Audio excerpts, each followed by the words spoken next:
Alright, I'm just going to go on mute for a sec because I'm recording, but my sicko has just walked in the door. So, I'll be right back.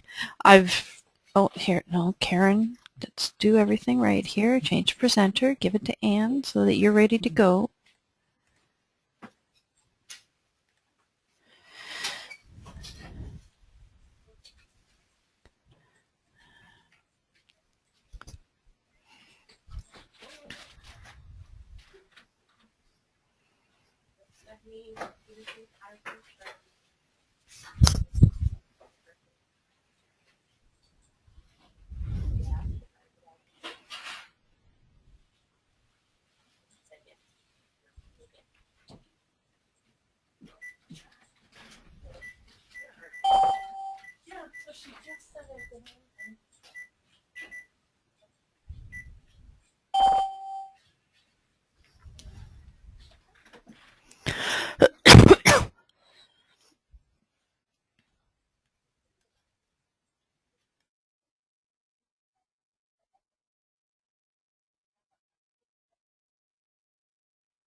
You got the link?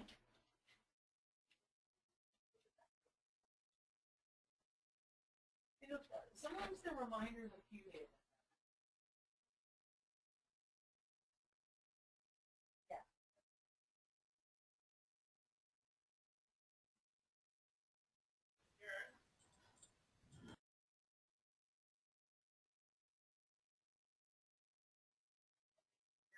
Okay.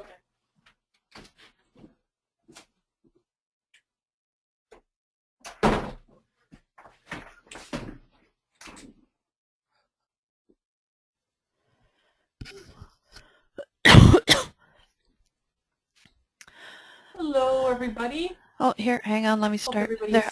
The broadcast is now starting. All attendees are in listen-only mode. Hi, everybody. Welcome back. It's kind of a gray day here in Kitchener, and I'm going to apologize ahead of time. Both Jane and I have been battling sickness. I've got sinus flu, and poor Jane's had stomach flu recurring. Hopefully you guys have been flu-free at your place. If not, my sympathies go to you. And wow, we're at number 3 of 3. Can't believe it. The 3 Thursdays have kind of whipped by. But I hope you've been getting good things out of it, and certainly today is sort of your last chance to ask some questions. We are going to take up that homework that we did, that we gave you, the sample document. People did send some things in to Jane. Just as a reminder, this is sort of where we're at. We're in the 3rd webinar. We're really delving down into complexity today. We'll do a bit of a review. Some stuff you're going to feel is a bit reiterated, but it doesn't hurt because you know what? Complexity is complex, and it's good to reinforce those key sort of messages about it. And of course, we're going to introduce today yet another construct, which is distractors or conflicting information. So we'll talk more about that later. And just as a reminder, we're headed towards having, 100 practitioners, including yourselves, trained across Ontario so that you can hopefully share this information with your colleagues. So just to get started, we're going to start with a poll. And so you guys have been the fastest responders so far to online polls, so kudos to you. So the first question is multiple choice. So we're using your brain cells. Narrate, summarize, and compare and contrast are what level of processing? And I'll give you a hint. This is going back to the Mosenthal taxonomy. Is it moderate, difficult, or easy? A, B, or C? Please click on your answer, and then Karen will let us know the results.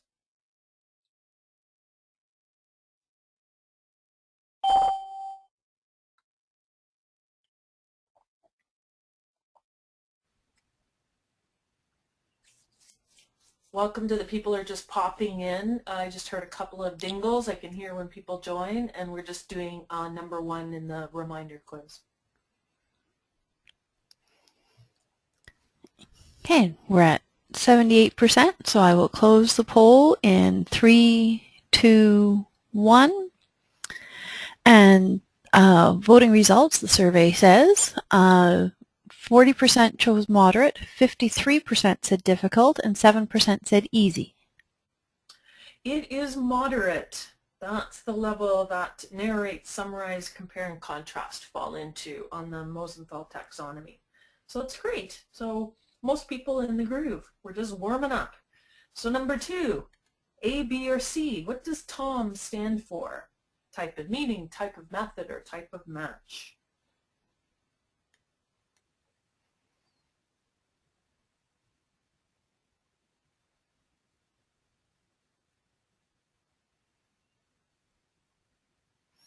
Okay, now people are getting their voting groove back on. All right, we're at 89% already. So, go to close the poll in 3, 2, 1. And we had 19% type of method and 81% said type of match. Absolutely, it's C, type of match. Great, very excellent. Okay, the last one. Low-level task asks learners to compare information from 2 or more areas of a document. Is that true or false? Not false, not force. A low-level task.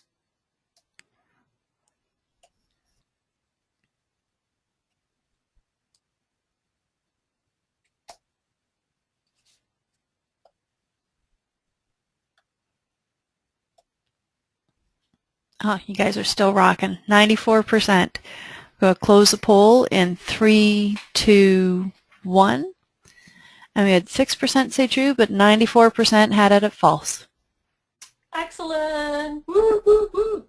It is false. It is a more difficult task because it's involving cycling and integrating. The lowest level, remember, is just a simple locate of one piece of information, usually from the upper half of the document, but not necessarily, but one piece of information. Okay, that's great. So hopefully that got you warmed up for today. Just as a reminder, what we'll be covering today is, as I said, we're diving into complexity. We'll do some review of everything that we've really covered in the whole 3 webinars, and then talk about the final assignment. And before we do that, so we had given you the construction estimator document. There was 2 pages. Here's the first page. And we said, you know, if you want, send in 1 task. If you want 2 tasks, if you're really ambitious, send them in to Jane. So Jane, did you get things back from people?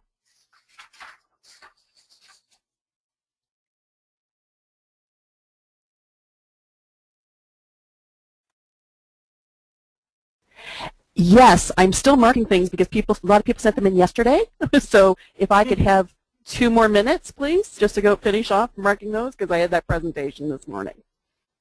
Oh yeah, that's no problem at all. Yeah, Jane had gone over to, in our area, we've had unfortunately, a lot of factories shutting down. So she was talking to an action center, to a particular company, about having assessments for their workers so they can get, you know, going on their pathway to upgrading. So it's nice to see the workers and management interested in that. So that's no problem.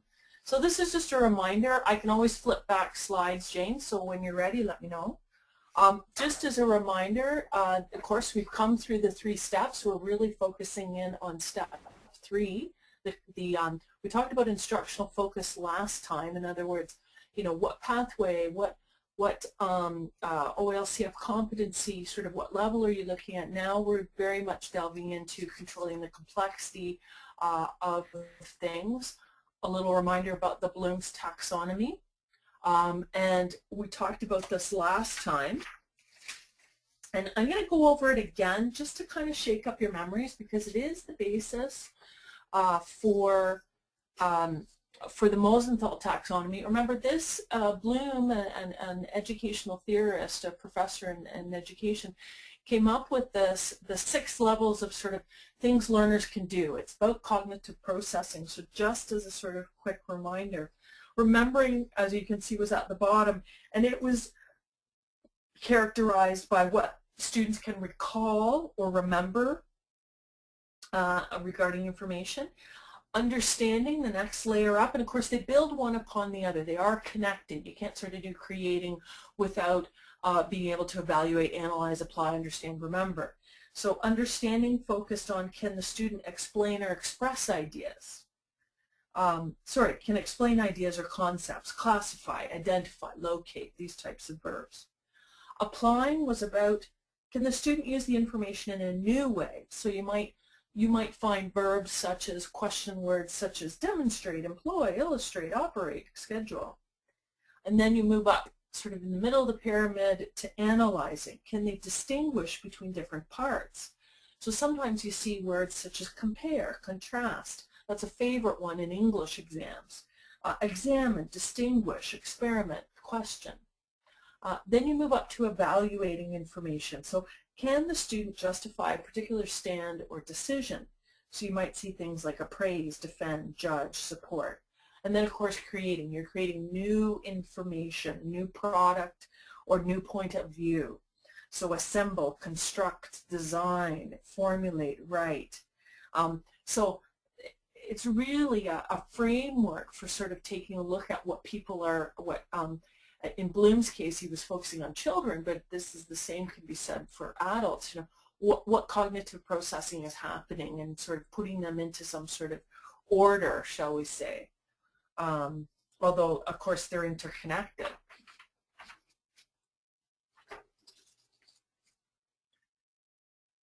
And then that moved us on to base. Oh, Jane, are you ready to go? Sorry. No, Anne, it's Karen. Yeah. I've just had a couple of comments come up in the question box. Some people are saying that your sound is cutting out. I'm able to hear you just fine.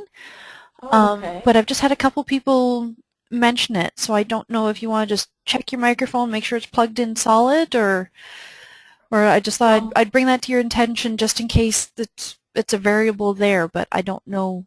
As I said, it sounds fine at my end, but what I'll do is I'll turn myself up a little bit.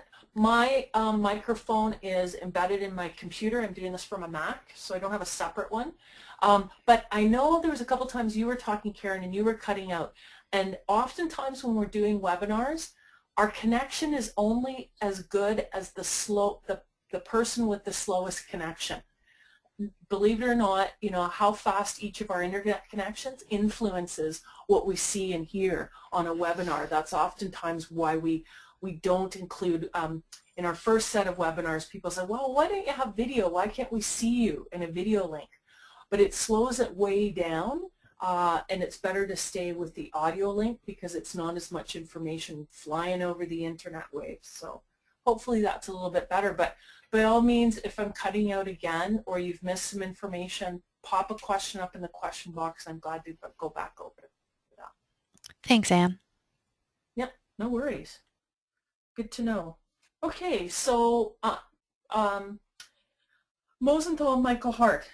We touched on this again, as I said in a previous webinar, but just want to go over it again because really they were the two people that worked on creating sort of the backbone for the IELTS, the complexity in the IELTS questions, and that of course is the International Adult Literacy Survey. And that sort of backbone, that framework has continued to this day into all the adult literacy surveys. Of course, the most recent one was PIAC, which stands for Program for International Assessment of adult competencies. And so they built upon Bloom's, and they wanted something that would be a three-dimensional framework of the theory of question structure. And it expands on the Bloom's taxonomy and uses more precise, I'm trying to say prescription, I think, at the same time, to use more precise descriptions of the thinking skills needed to complete tasks. Because they were all about the question structure and the theory of question structure. And sometimes, you know, there is always the question, why do we need to know this?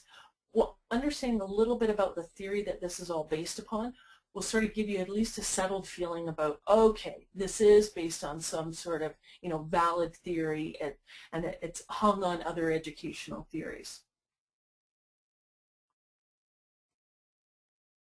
And I'm just going to show the taxonomy. And then, Jane, are you ready? Perfect timing. I am ready. Okay, do you want me to flip back now or finish off the taxonomy? No, you finish off this and then we'll go back to it. Sounds good. Okay. So also known as the periodic table of learning, you've got this in your handout package. You also have the ladder diagram, which is the same taxonomy. The reason the ladder's on there is to show how you kind of ladder or scaffold, move people up, the complexity. And they're just two visual models that you can choose from. One, you know, you're going to feel more comfortable with one or the other. It's a matrix for understanding learning, the cognitive processing of information, and therefore the questioning and inquiry, which is how we as humans take in information. And of course, we've got the three areas. We've talked about these before: Tom, Top, and Tori. You're going to be so tired of hearing us, but they are the keys, the foundation. So type of request information, type of processing, type of match. And then we're going to introduce a new area today, which is competing information or distractors. It's information that meets some of the conditions but not all, or appears to meet some of the conditions laid out in a question, but is incorrect. It is the information that distracts the learner from getting the correct answer or finding the correct information. So we'll leave it at that. I'm going to flip back just real quickly to construction estimator. And I'll just jump in here for those of you who are freeing up your internet connection and not streaming the hockey game. The U.S. has scored at 12 minutes into the second period. Do you mean it's 1-0 for them? For them. So we need to send positive vibes while we're still paying attention to this. Go Canada, go.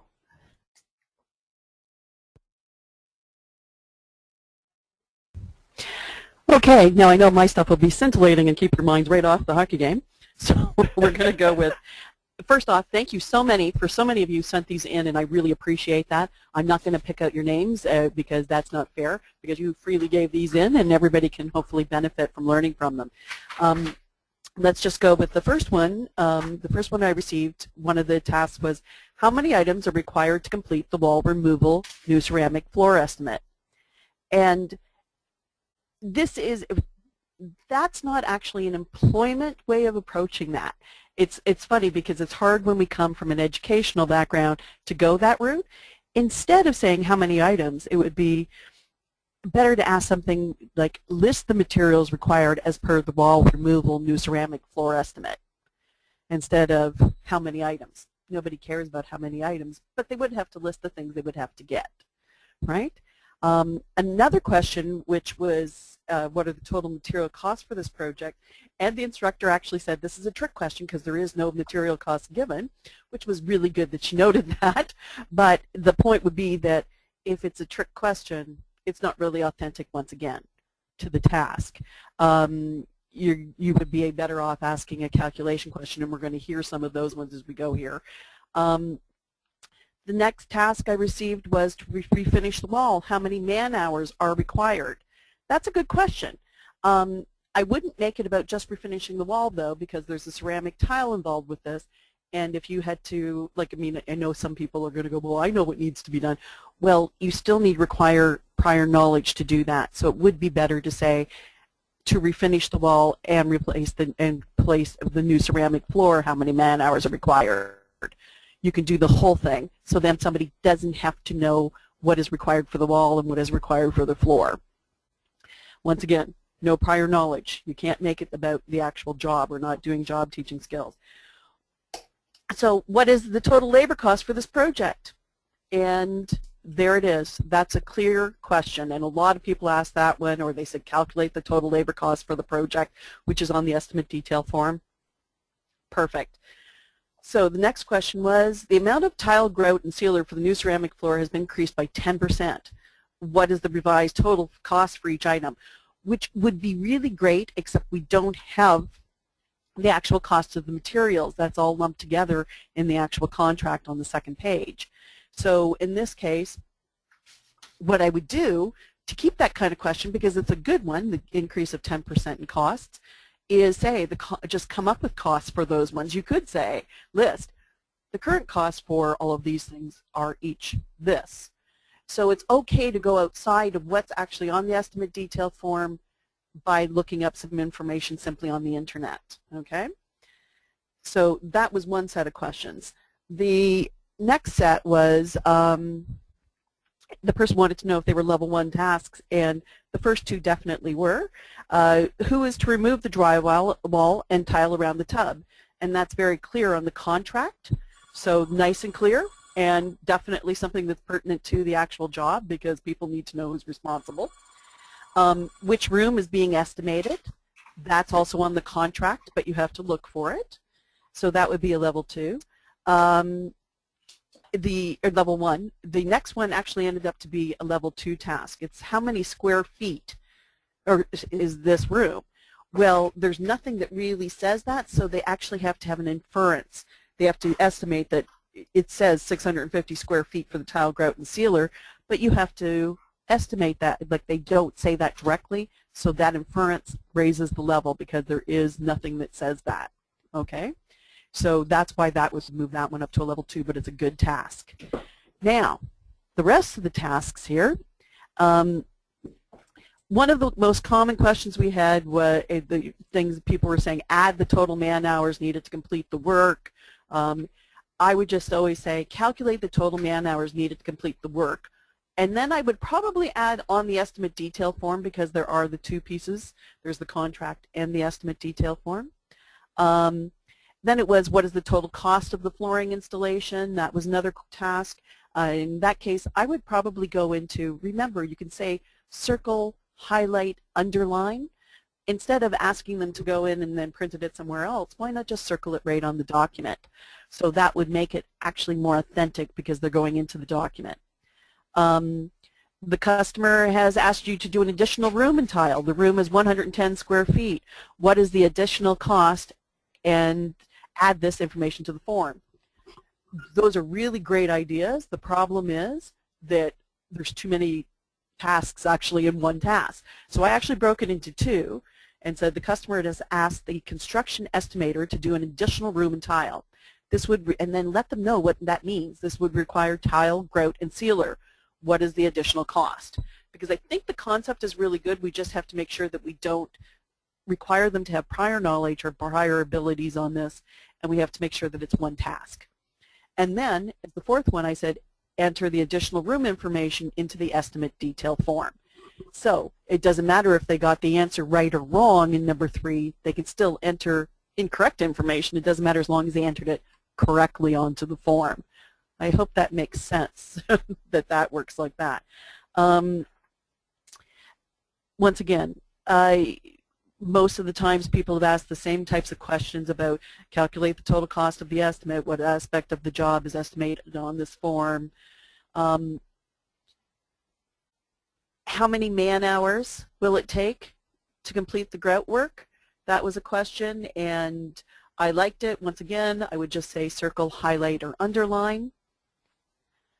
On which days and between which times will the homeowners be required to be at home to allow the workers access to the job site? And that's a really good question because they actually have that listed on the second page. It's right at the bottom in the contract, but they have to list that, and that's a really good point. That one almost takes it more into the independence phase, though, because we're looking at the homeowners as being the person that would do that. The second one, what percentage of the total price is the customer required to pay as a down payment, and how much money is this in dollars? Well, they don't have to do any calculations, so once again, I think I would just have them circle, highlight, or underline and say, you know, the down payment and the amount in dollars, because it is right there in the contract. The last one that this person came up was, in the estimate chart, the tiles required for the job cost how much per square foot? The owner has 650 square foot. If the owner decides on more expensive tiles, for example, $5 per square foot, how much would this cost? This is where it got confusing for a few people, is that this actually doesn't list the materials. That's the man-hour costs. So I don't want to drop that kind of task. I would keep that kind of task and just, you have to make some estimates. So what you could do is literally take that kind of task that's not explicit on this estimate detail form and go into the internet and cook up the cost of a ceramic floor as compared to something else like a porcelain floor. and then you could make this kind of task work by giving them those figures. And it's okay to do that. It's not on the form, but it still fits. I hope that kind of thing makes sense too. Interesting, another person wrote, who is the estimate form from? Well, because it's not on the estimate detail form, I would ask, who is the contract from? Because that's on the second page on that. What job will the contractor be doing? I think that you need to be maybe a little more direct on that. It's good, and it's good that the job position was used. There was somewhere else that somebody had said, how would you? And it's like, no, how would the construction estimator or the worker? You always have to remember that. But there was only one time that was used. How much will the total labor cost? We've got that one. And once again, another person asked the man hours again. So once again, I have to say that these things were really good.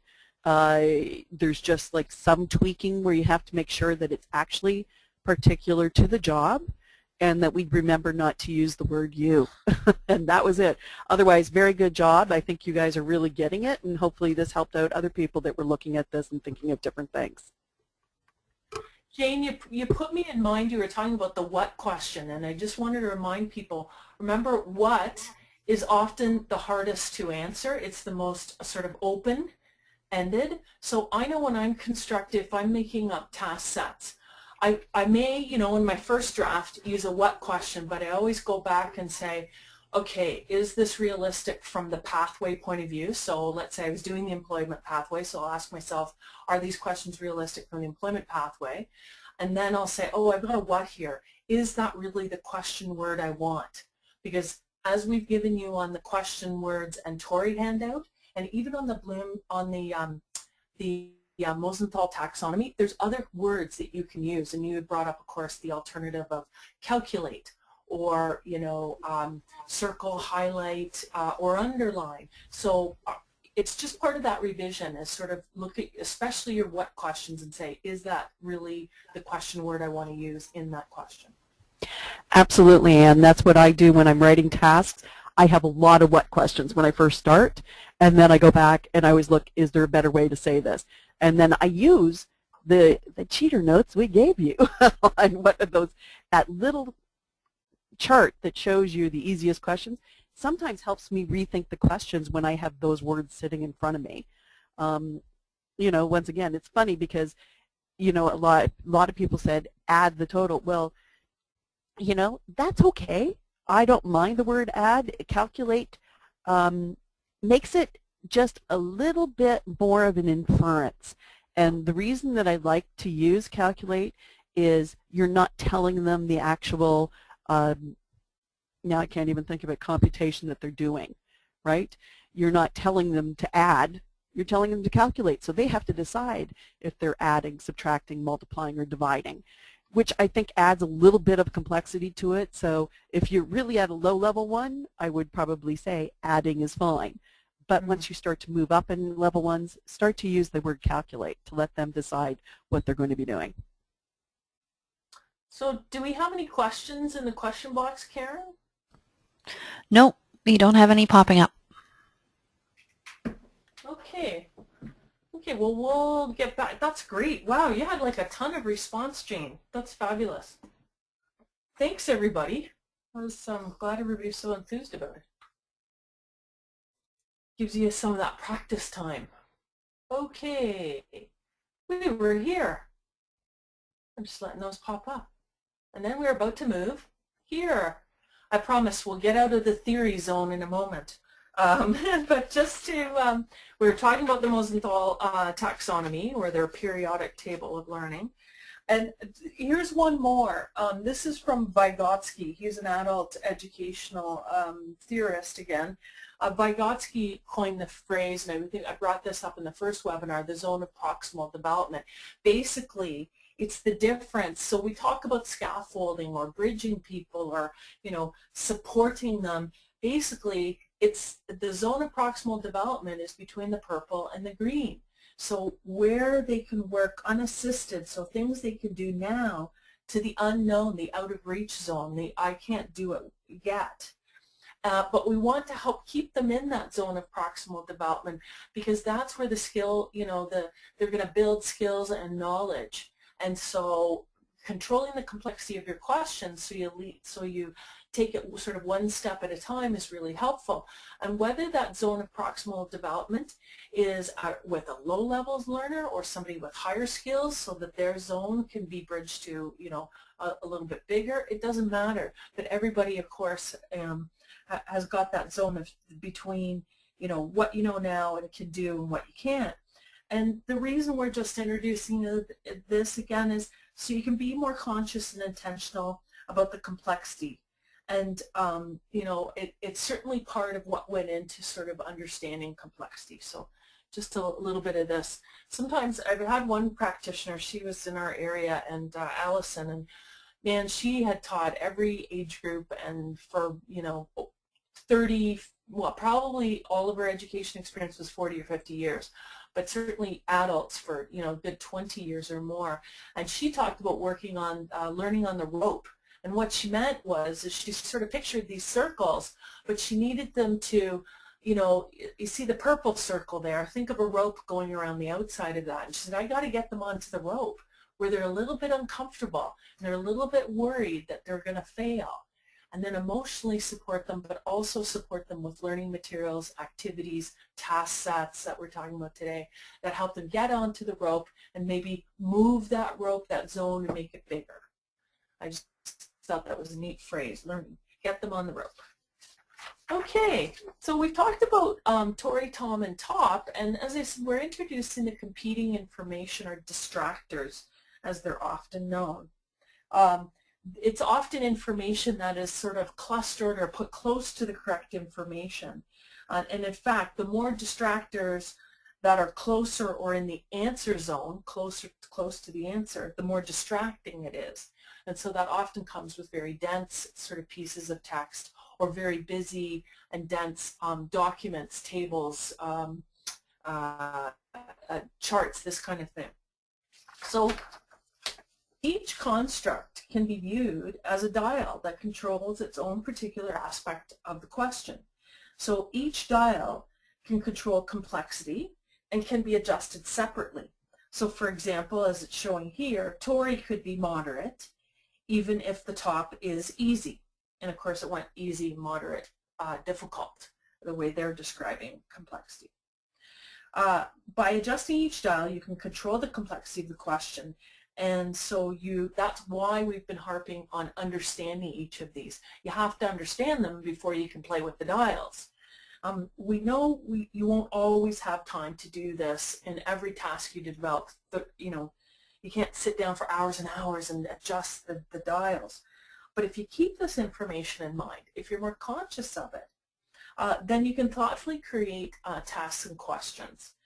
Because it's not just about what the answer is and how difficult and the sort of level of the answer. Sometimes people think that the level of the question is the same as the level of difficulty of the answer, and it's not. You could have a very difficult question and an easy answer, or vice versa. So as Jane was saying about the questions, the tasks that you sent in, she made the remark about oh, well, that involves inference. That's upping the level of complexity. It appears to be quite an easy answer or quite an easy question, but when you start to deconstruct it, if you start to look at it, you can see how it changes.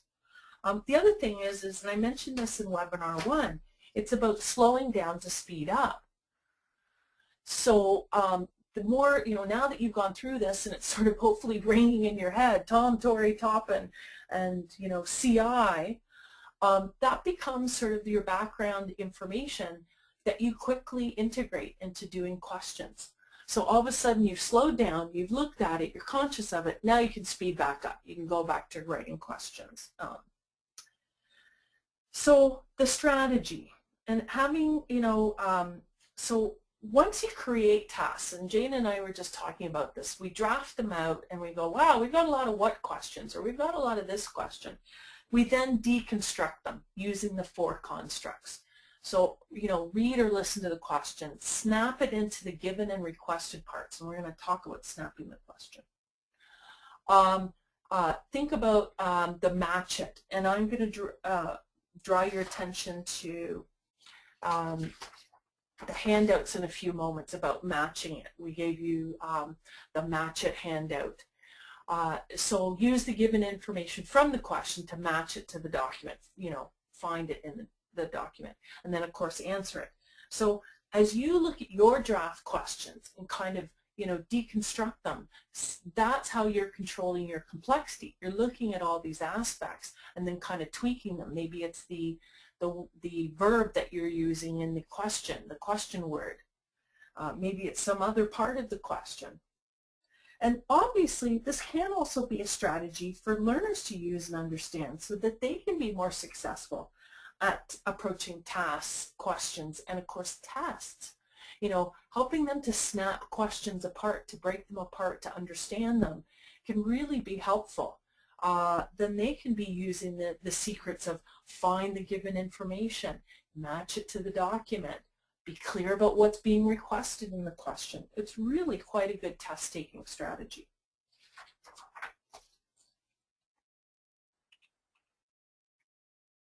Okay, so we're going to read the question. When is the start date of the contract? So the obvious is the given information here, and we're going to have you guys do this in a few minutes. We're snapping the question into the given and requested parts. So the given part is there's a start date for the contract. The requested is when is that start date? So that's a pretty simple one. So we've snapped the question in half. We've identified the given, we've identified the requested.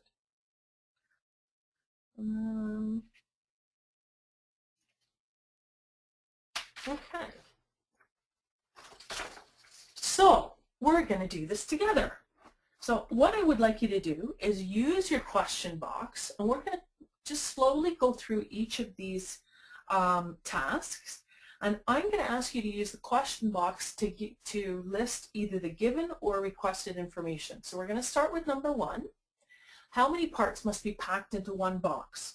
So if you could, right now, in your question box, and that's, of course, the question box on the GoToWebinar panel, if you could type in what's the given part of this question? What is the given information in this question?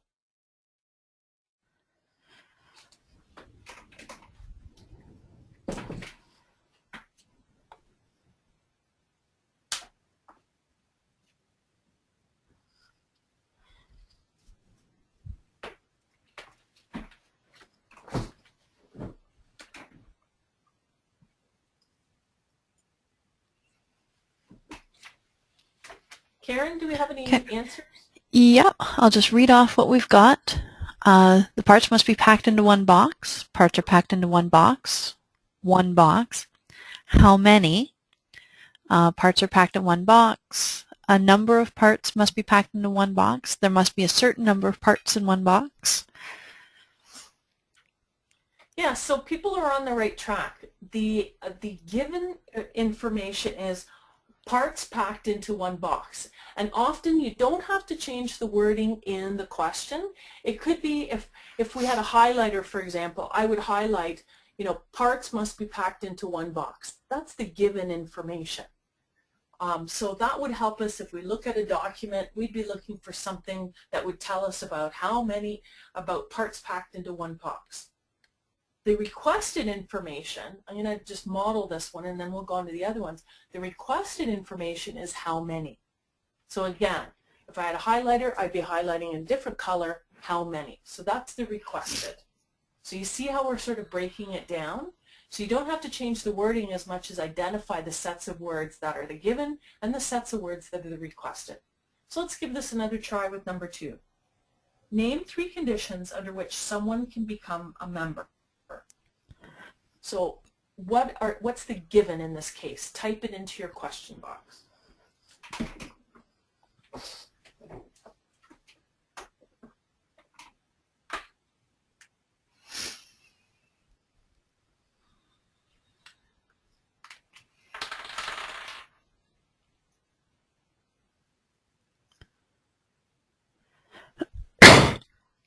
Oh, bless you. Sorry. Okay. So some of the options. There are 3 conditions. We've got more answers coming in, so it's moving while I'm reading it. Just an extra degree of difficulty. Got becoming a member, conditions under which someone can become a member. There are conditions to becoming a member. 3 conditions are required to become a member. Membership can be attained under 3 conditions. There are 3 conditions under which someone can become a member. There are conditions for becoming a member. So, and that's not all of them, but that's most of the variations. Great. Okay, so most people are on the right track. The given information in this case is the conditions under which someone could become a member. That's the given information. That gives us a hint of what we could look for in the document. And in this case, the required information is name 3. So often the required information is the question word. Okay, let's try it again. So number 3, what? Well, can we just stop there? There was a point that everybody, it was funny at the questions that people said about there are 3 conditions. It does not say that. It's just name 3 conditions. There could be 12, folks. So once again, this is where we have trouble when we start to make assumptions on things too. That's a good point, exactly. There may be a whole list of things, so we would look for the conditions under which someone can become a member in the document. I bet you everybody feels like we're being tricksters. Yeah. So the next one, what do people think is the given information in number 3?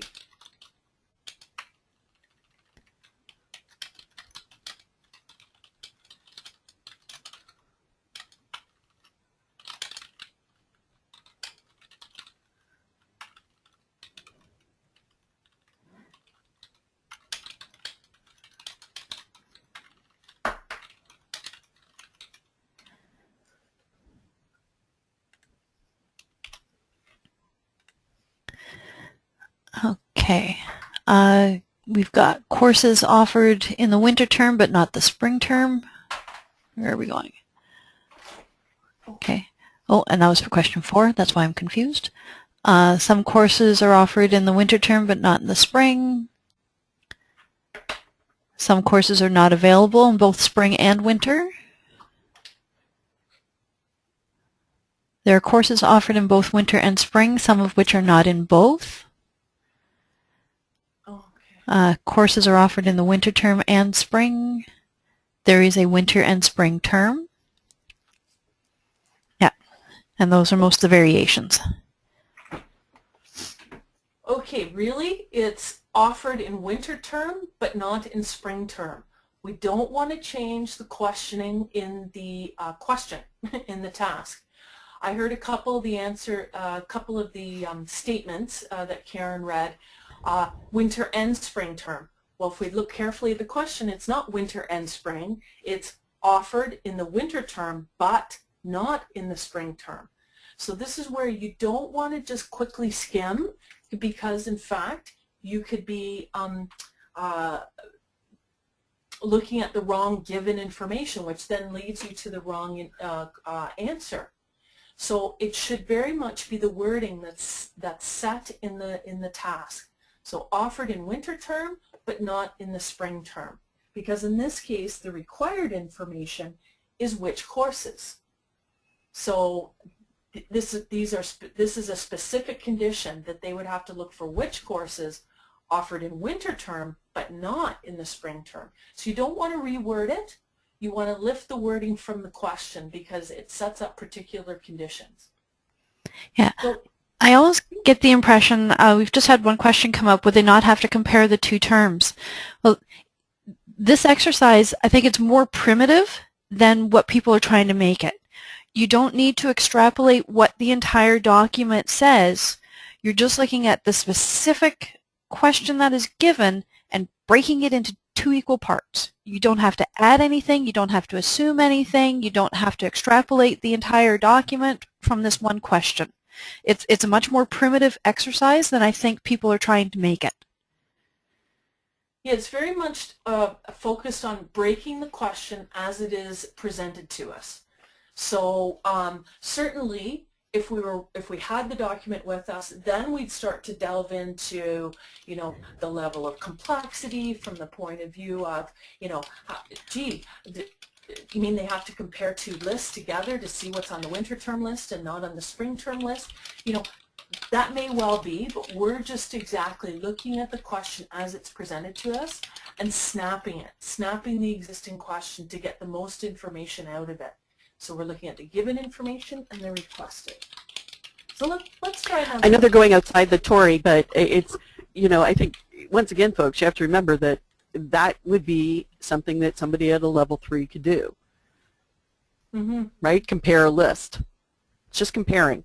So even if you're starting to think about the process further on, which isn't a bad thing, it's just that until you see what it is, you really can't tell how difficult it's going to be. Yeah, exactly. So let's try the next one, number 4. Where can volatile liquids be stored on the premises? So what's the given information in this question? So if people don't mind putting up their comments. Okay, yeah, now we're getting it. Volatile liquids can be stored on the premises, or volatile liquids can be stored in a certain area on the premises. Storing volatile liquids on the premises. Volatile liquids must be stored. The premises stores volatile liquids. So again, rearranging the words instead of just picking them out as is. Yeah, and that seems to be most of the variations. Yeah, so it is very much volatile liquids be stored on the premises. That's the given information. So we don't have to sort of put it in another sentence structure because we're just identifying, we're just breaking the question into parts. And of course, the requested information is where can volatile liquids be stored on the premises. So we've got requested information as where, and the given information is volatile liquids be stored on the premises. Okay, let's give it another go. Number 5. Who is to be contacted if a customer wants to place an order for computer supplies? So again, what's the given information in this question?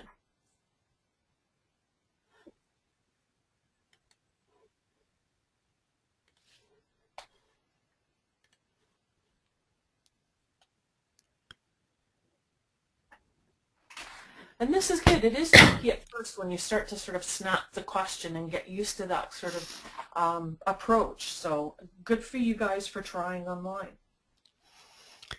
Okay, we've got someone is to be contacted if a customer wants to place an order for computer supplies. Customer wants to place an order for computer supplies. Customers place orders for computer supplies. Contact information for customer who wants to place an order for computer supplies.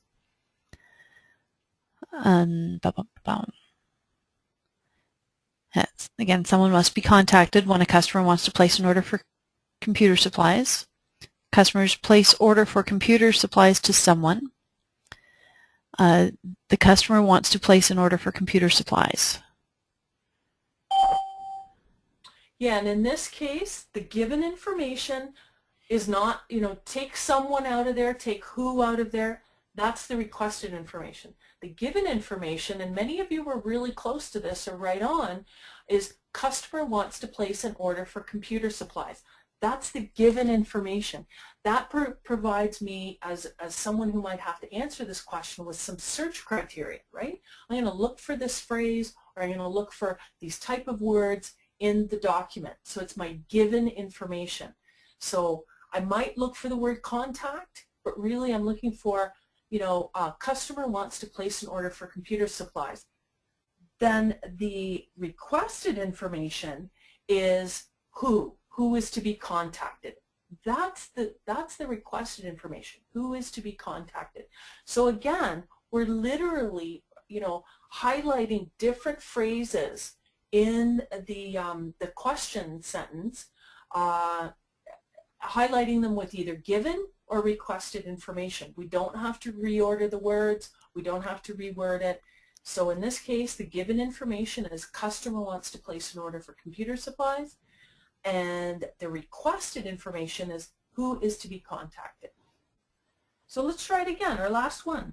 Why did the main character return to his hometown?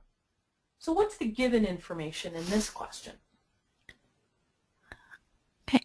The main character returned to his hometown. Main character returns to hometown. There's a reason that the main character returned to his hometown. Just looking for anything that's different, because a lot of them are coming up and they're the same, and almost everyone has it, I think, Anne. Oh, great. Okay, great. Yeah, you're right. In this case, it's main character returned hometown. Reason is part of the requested information. It's the implied when you say, because in this case, the requested information is why. What's the reason is another way of saying that, but that's implied. You want to just break the question as it's worded. So if I was working with a learner, I'd introduce this sort of concept of snapping the question, and I would highlight it with one color of highlighter, main character returned to his hometown, and then I'd use another highlighter and I'd highlight why. And of course we might talk about what's the meaning of why. Well, it's the reasons. It's what situation happened. This reminds me of a classic sort of English course question. So we might talk about what's the underlying meaning under why. But if I was immediately breaking it down, I've got main character returned to his hometown, and why is the requested information. So it's a helpful strategy. It really is, for not only for you to deconstruct maybe questions that you already have in your toolkit, in your files back in your agency. You can start to take a look at questions and say, wow, I could improve these. I could tweak these. I could control the complexity much more by deconstructing them, by breaking them down and seeing sort of, am I using the right question word? Am I getting at most accurately? Because we want to help learners to be successful, not to give them difficulties. We want to introduce strategies that help them overcome the difficulties. So that was great. Good effort by everybody. It's not easy all the time. Okay, this is a reminder of, and you've got this handout in webinar 2, but it's, as Jane said, I do the same thing. I whip this out. When I'm making task sets, I have this with me. I have the OLCF competency framework with me. I have the Mosenthal taxonomy. It's just all good reminders, even though I'm really familiar with this stuff, of thinking about what I'm doing.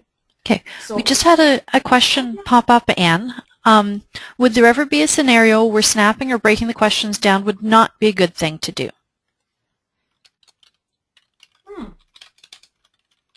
I'm trying to think of a scenario that it wouldn't be. Jane, I can't think of one. I mean, to me, it's a... I can't think of any.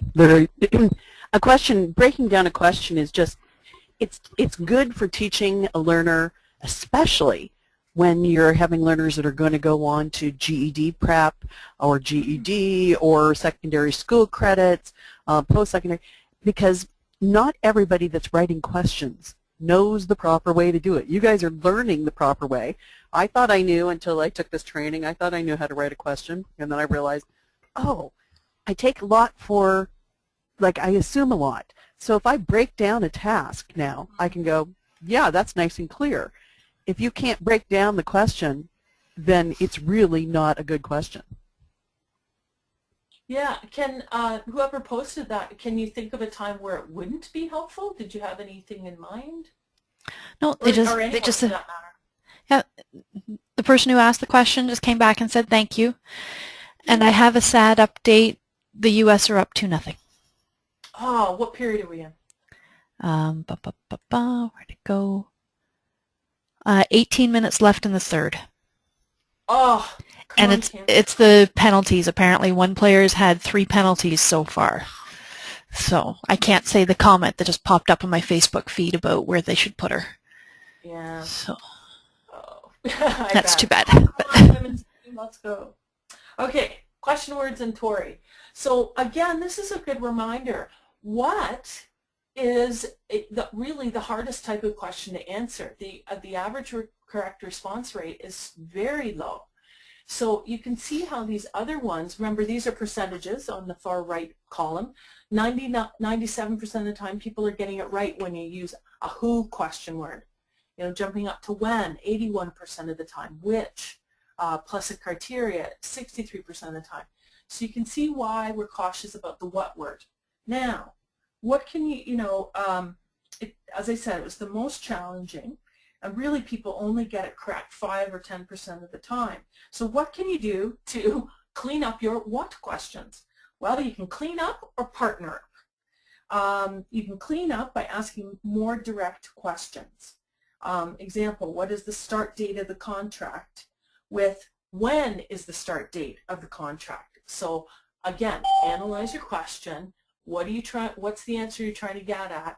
And rethink as to whether what is the correct action, the correct question word that you really want to use. Another example, what does the paint cost? Well, use how much does the paint cost? That's more accurate. And then the other thing is partner up. Let's say you can't avoid using the word what. You've looked at it and it still seems like the right word to use. Then you want to partner it with a particular sort of criteria word. For example, what is the start date of the contract? So in that case, date indicates that you're looking for a time. What date? Or if we use the second example, what does the paint cost? What cost? So you've partnered what with cost. So that helps the learner realize that they're looking for some sort of amount or monetary value. I mean, ideally, I think I'd go with how much, but you can see with partnering up what with another word helps to narrow the field down. You're trying to narrow the criteria. You're trying to be more accurate with the given information and the requested information. Okay. So we've got another activity for you to do. We're just burning the brain cells this afternoon. What I'd like you to do is we're going to ask you whether this is easy, moderate, or difficult. So think of easy, that's the lowest level, moderate, middle, difficult, most difficult. So and this is based on, not on the OLCF criteria, but certainly on the criteria skill plan used, which is more reminiscent of the 5 levels of IELTS or the 5 levels of essential skills, the 500-point scale. So easy, and then comes moderate, then comes difficult. So are you ready to go with that, Karen? Are you okay? Yep, the poll is up on screen. Great. So number 1, is this an easy, moderate, or difficult question? Go ahead and vote.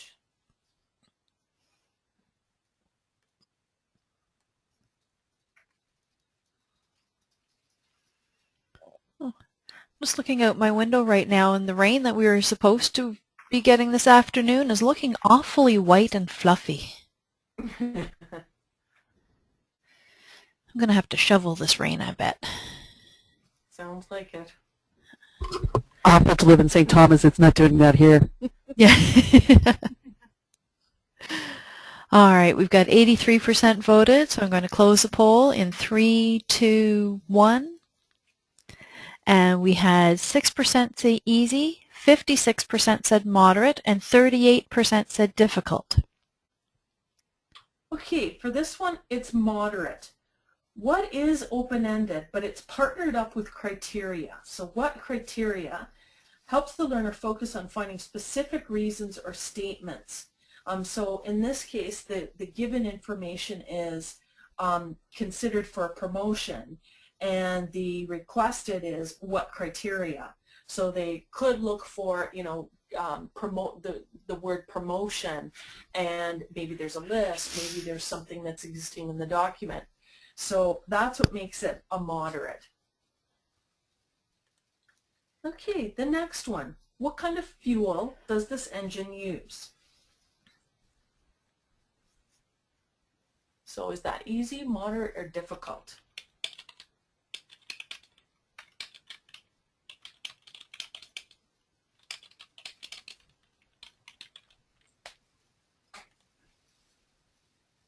Oh wow, you guys are awesome again. 89% already. So I'm going to close the poll in 3, 2, 1. So we had 56% say easy and 44% moderate. Great. Well, this one is rated as an easy. The given information is fuel does the engine use, and the requested is what kind. So because what is partnered up with kind, so it has a partner word, it focuses in the question. So it's actually an easy. Remember, these are broad levels. And I always find that people's perceptions of sort of, levels, whatever matrix they're in, is very influenced on whether you're working maybe with very low-level people and kind of looking up the levels. It's almost like a tube or a spiral. Or whether you're working with higher levels, higher level learners, maybe you're in a college program, and looking down the tube to the lower levels. So that influences your perception of levels. So number 3, is it easy, moderate, or difficult?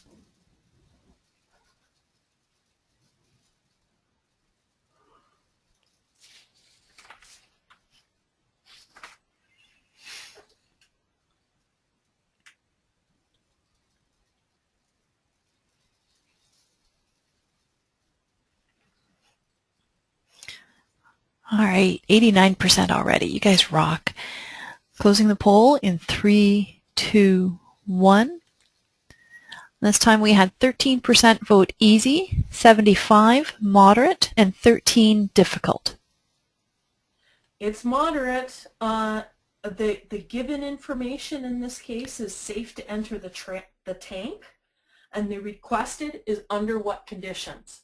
And so even though we've got a what question in there, it wasn't the first word in the question or the task wording, but under what conditions, so we've got a partner word there, we've got conditions. So it's a moderate. And in this case, there could be several reasons, so they would have to cycle to find, ideally I might add to this, if I was rewording this, I might say, name 4 conditions under which it is safe to enter the tank. Because there may be, we don't know, we haven't seen the authentic document, there may be lots of conditions. But as it stands now, it's a moderate because they do have to cycle to find several of those conditions. It's not just one condition, it's several. Okay, number 4. What is the process for making the gel mixture?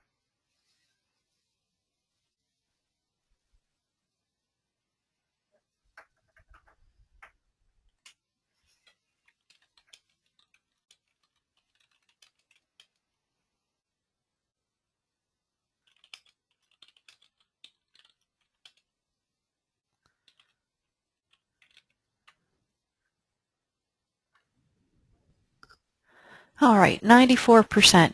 You're getting faster. This is great. I'll close the poll in 3, 2, 1. We had 6% say easy, 41% moderate, and 53% difficult. It's difficult. Well done. What is open-ended, but it does match it up with the partner word of what is the process. That, of course, is the requested information. What is the process? The given information is making the gel mixture. But this could have, this process for making gel mixture, that could have several steps. So they may have to locate several times, so that becomes a cycle, and then they'd have to integrate it because this question is asking for them to write out a whole process. So that bumps it up to a difficult level. So they've had to locate, cycle, and integrate information before producing an answer. Okay, number 5. What is the main idea of the office notice? Is this easy, moderate, or difficult? Oh, and my apologies for the typo. Apparently I didn't proofread that when I copy and pasted from the presentation. It's supposed to say office, not of vice.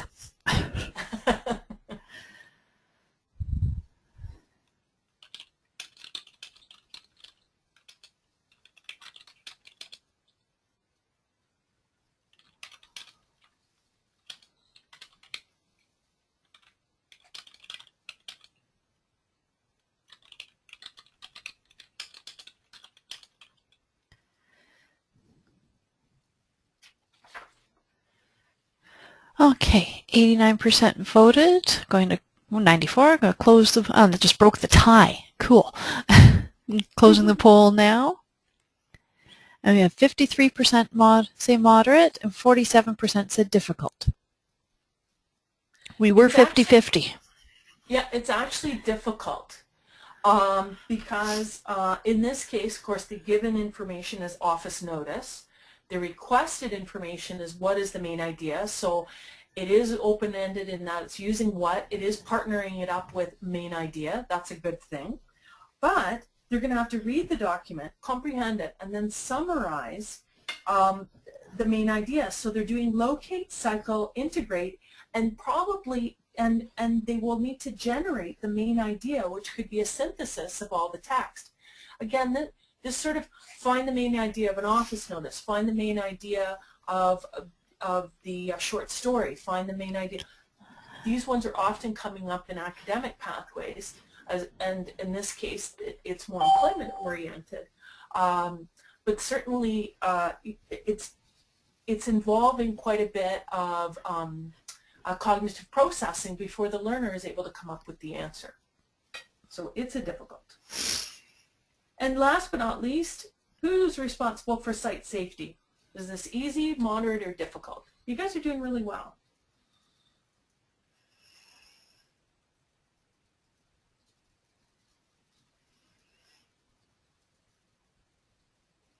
We're at 83% already, and it's only been 13 seconds. Woo. Okay, we're at 94%, so I'm going to close the poll now. We had 94% said easy and 6% said moderate. It isn't easy. Of course, requested information is who. The given is responsible for site safety. So it's a very specific person you're looking for, so it would be easy to locate this one piece of information in the document. So, you know, if the document was all about site safety, we would be looking for who is responsible for it. So it's an easy one. So hopefully that gets you thinking about, yeah, sometimes it seems, I just hope it gets you thinking. I'm not sure, I'm grasping for some more words, but it's as simple and as difficult as that.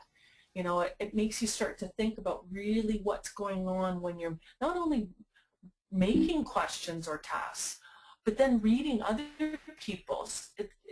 It does get you thinking about it. And hopefully that's really good because your learners are going to benefit. So you may find in looking at, you know, some of the questions you've already made up that you have an asking profile or what your tendency is to. So if you could be mostly difficult, mostly easy, or some sort of normal distribution. So mostly difficult means that the requested information in your questions is usually more abstract, meaning they have to make more inferences.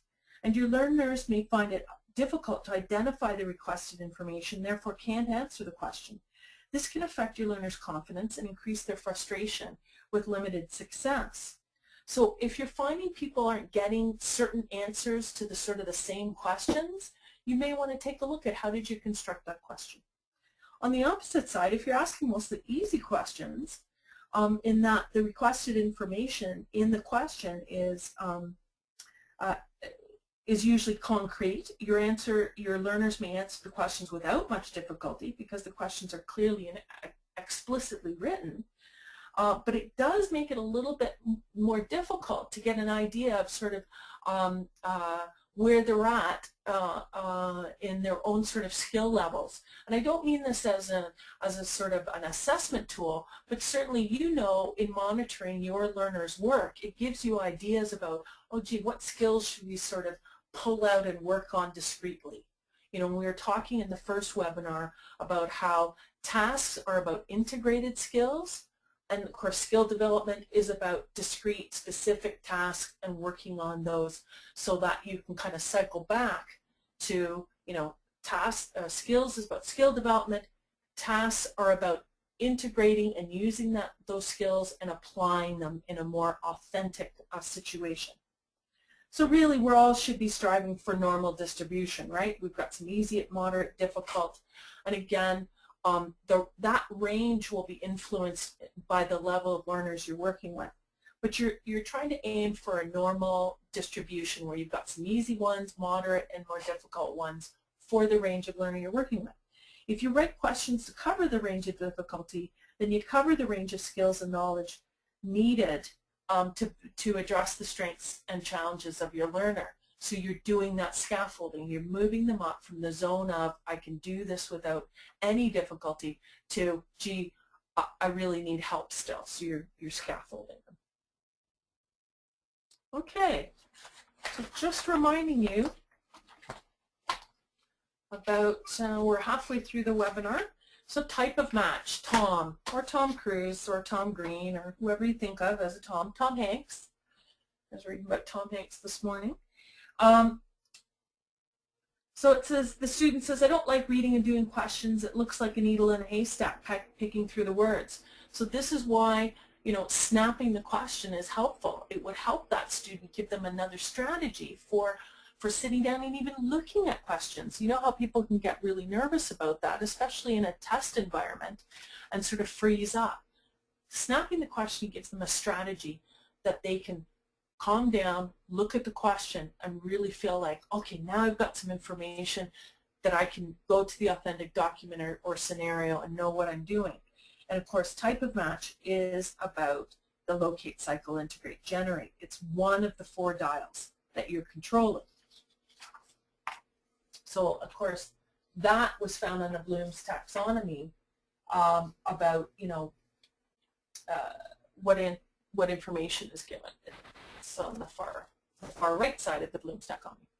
Okay, I don't think we need to go through this too much. It's really a sort of a reminder for you. So locating one single piece, cycling is 2 or more, integrating is taking all that information together, and then of course generate, that's the highest level. That's really beyond the OALCF levels, because that's level 4 and 5 in essential skills or on the international literacy surveys.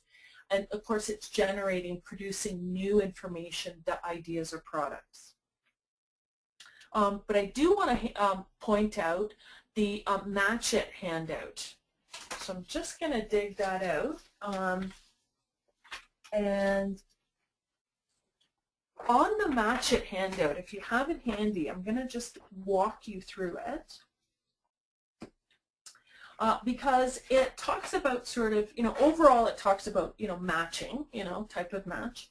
But then, and it gives some really good examples, but then it goes into matching it at the 4 different levels. What does it mean when you're matching at the locate level, when you're matching at the cycle level, then when you're matching at the integrate level, and then of course, we didn't include the generator difficult level because that's sort of much beyond what we're doing.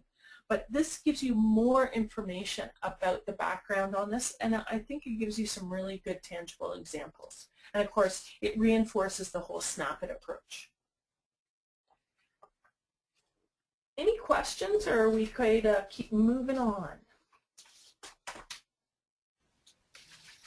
Well, we did have one question a little bit earlier, just when we were talking about wording of questions. If a document only has start date written on it, which would be clearer? What is the start date, or when does it start? Does it? Sorry, I think. Do you mean that the start date, like an actual date, is indicated in a box that says, you know, start date, and then, you know, because you could do a, you know, circle, highlight, or underline the start date on the document. So they would use start date as the given information in that question, and then they would circle, underline, or highlight it. Yeah, I'm not sure. That's all the information I have. So read that one again. Okay. If the document only has start date written on it, would asking what is the start date be more clear than when does it start? Actually, the when would be better. Because remember, go back to the question words and Tory, and then question words and Tory, when is about time. So that's, you know, get away from the what. We use what too much. So I might jot that down at first, but I know that I would revise it into when. When is the start date? Okay, and we just had another question. In most scenarios, does cycling or locating two pieces rather than one make the task a level 2? Yes, cycling moves it up to a level 2. Jane, do you want to comment any more on that? I'm sorry, I was trying to listen to that and it just didn't compute in my head. That's my fault. Oh, good Lord, it is snowing. Can you just say that again, Karen?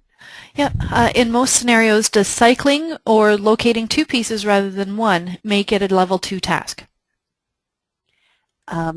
It should, oh yes, it will always be a level 2 task if you're requiring them to deal with more than one piece of information. Now, remember that math, it takes it back a little step different. It's different types of computations, all right? So if you have them added 4 numbers together, that's not a level 2. But if you have them add 4 numbers together and then multiply by another number, that would be a level 2 because you've added an extra computation. Hopefully that's clearer.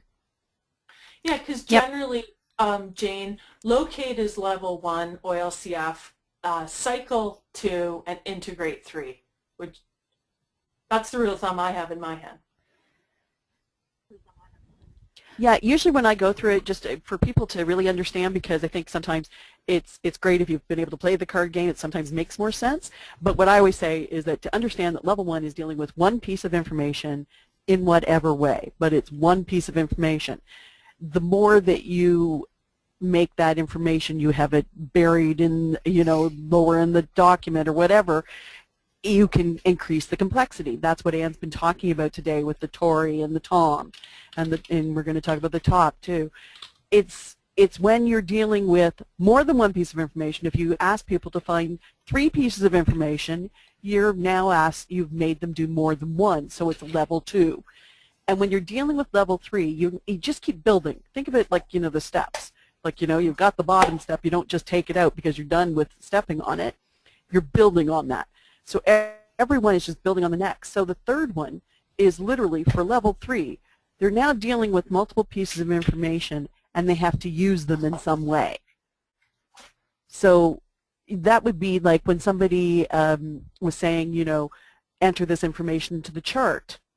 They gave that as an example. One of you gave that as an example of a task for the construction estimator. And that would be a level 3 because you're now taking them from they're having to find this information, and now they're going to actually have to enter it into the chart.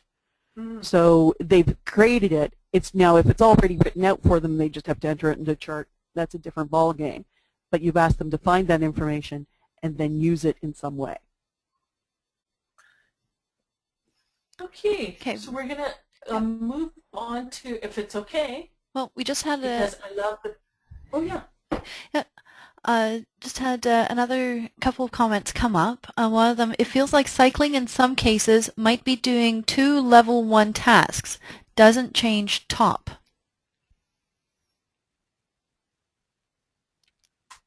I'm not sure. Can they write a bit more? I think I get what they're saying. Okay. I think it's the idea that, if you're going to ask them, like in the example that you gave for way back, probably, I'm assuming you gave it probably in the first workshop. Sorry, I wasn't here for it. But the first workshop where they had to find 2 criteria for apprenticeship entry, right? That's really, if they could find, you could break that down into 2 level 1 ones and say, find 1 criteria, and then, okay, find 1 criteria. That, yeah, it is kind of like that. It's not the way I would normally think like that, but we all have our different ways of processing. So that would make it, I'm doing the segue. That would make it work. It does work. It really is. If you want to think about it, it's kind of doubling the work at least of what you would have somebody do in a level 1. Or if you have created enough of these complexities within it, if you're finding 1 piece of information, but you've buried it with distractors, and I think, Anne, have you shown that one already? I'm sorry. No, that's okay. We're just getting to the distractors, so it's a good coming segue. into that. You're going to see an example where something that looks like a level 1 ends up being a low level 2 because you have created so much complexity around it that you can raise it up to that level. So just to add to the confusion, but unfortunately it does make sense when you start to see what we're talking about. So wait till you see that one coming up, because it'll make much more sense then. Did that answer the question? Okay. Yes, they said, good explanation, thanks so much. So I just have one other question. Is the focus to teach learners how to read particular types of documents or to undertake activities that involve reading, calculating, or analyzing?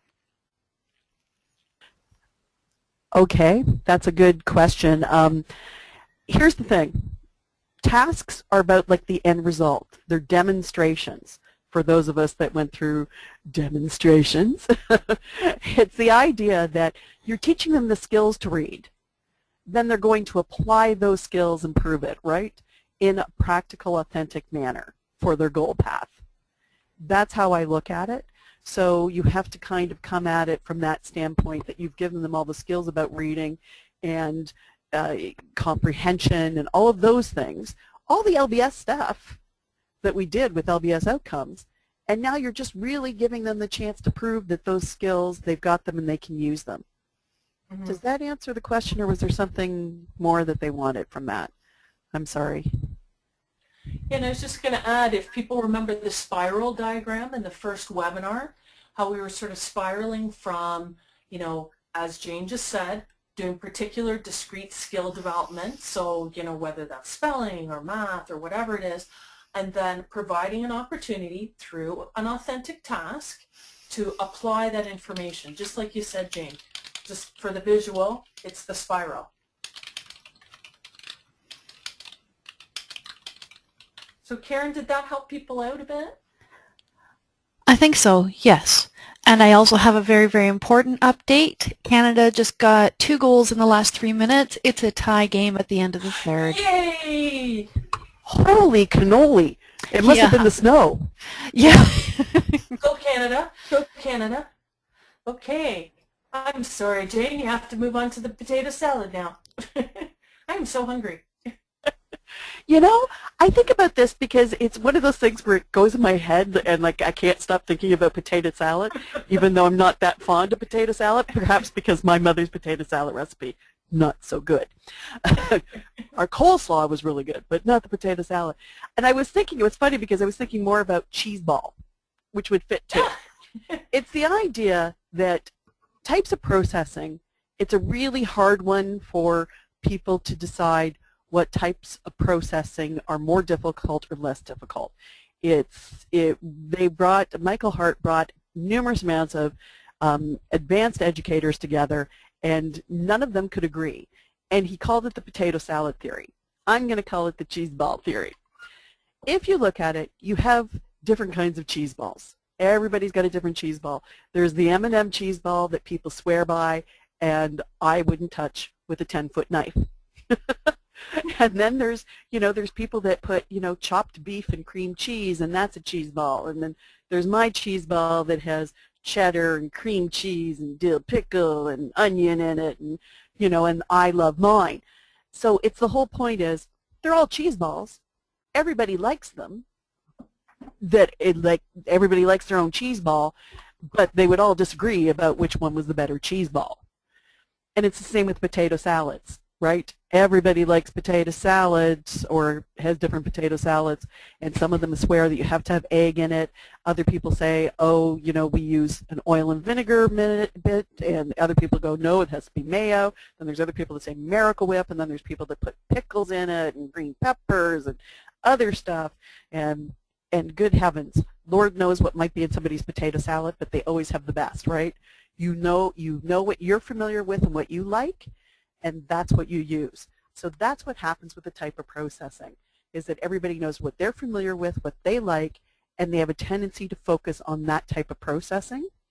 There is some complexity involved with it, but it's hard to get that agreement. So keeping that in mind when Anne's going through this, you just want to make sure that you understand that, yeah, you might disagree with some of the levels, but hold out on it for a bit. Well, and the example is given, for example, explain and compare are 2 types of processing. Of course, remember, processing is the thing that the cognitive processing the learner has to do to get to the answer.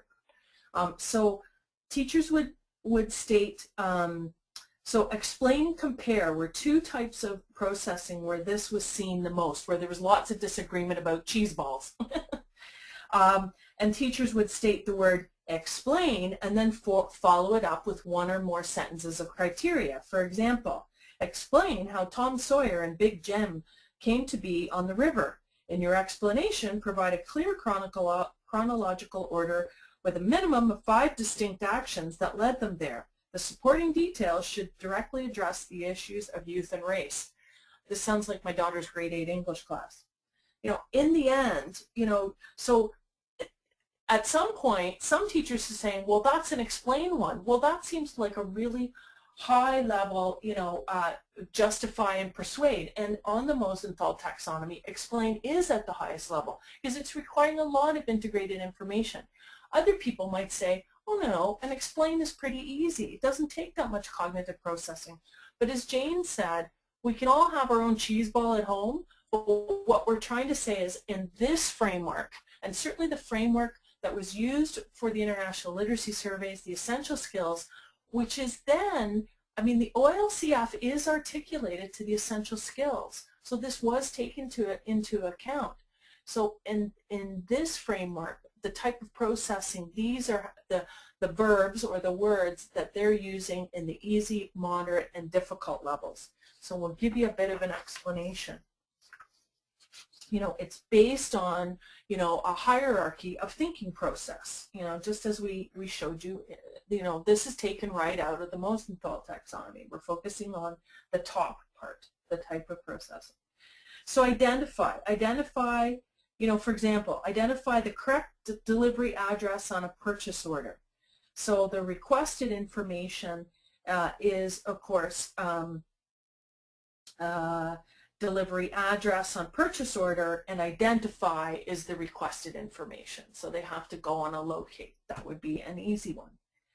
Sort the muffin recipe ingredients into wet and dry ingredients. First, they have to identify which are wet and which are dry, and then they have to sort them based on those given features. So that falls into the easy level. Describe, as in its purpose. Describe its purpose. So you describe a fishing lure, you know, refers to its general use. You know, tell me what the purpose of a fishing lure is. Whereas define is about its parts. You know, define a fishing lure. Well, you might describe all the little parts that go into a fishing lure. Then we move up to narrate, summarize, compare, and contrast. So an example of narrate might be write up an accident report for a workplace injury claim. And while we're doing this, I want to point out the handout, the type of match handout, because there are also, there's information in that handout which will pop up on another slide, but I feel that it's helpful to what we're doing here. So you might want to have that handy. Okay, narrate, write up an accident report for a workplace injury claim. So that might be narrating, putting the events in chronological order.